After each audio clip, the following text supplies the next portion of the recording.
Charming. Stephanie, so as a videographer, what was going through your head as you were shooting this? Well, I was caught off guard. I mean, obviously, a lot of people don't point me out and talk to me. I'm behind the camera. I'm not usually in front of the camera. I'm not conducting the interviews.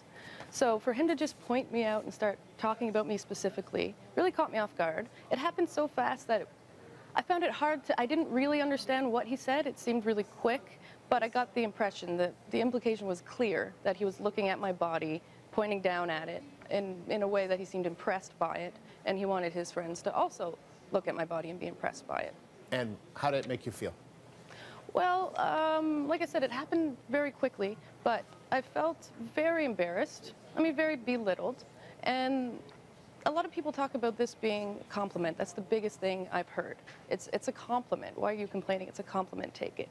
But let's talk about that. What is a compliment? Is a compliment something that's going to make a woman feel extremely embarrassed and belittled and laughed at? I don't think that's a compliment. Complimenting women, you can compliment women without belittling them. So it's not exactly what he said, it's how he said it. And there was a bit of a power play, I think. I mean, my reporter and I are two women, two young women, physically smaller. He's a celebrity, he's physically taller, he's a man. So there was a bit of a power play. I think he wanted to embarrass me, and he did. I turned beet red. You didn't confront Snoop Dogg. He's a celebrity. He's there visiting Nova Scotia. Why didn't you confront him? I'm not trying to say that you needed to confront him at all, because he shouldn't have made the comments in the first place. But what was going through your head? Were you thinking, what is happening? Were you just trying to process, like, what in the world is going on here? Yeah, I mean, kind of. But if I could go back and do it differently, I don't think I would have done anything differently, to be honest. Like, I think some people want to hear me say, I would have, you know, but what was I going to do? Put the camera down and say, this interview is over, Mr. Snoop Dogg? How dare you speak to a woman like that?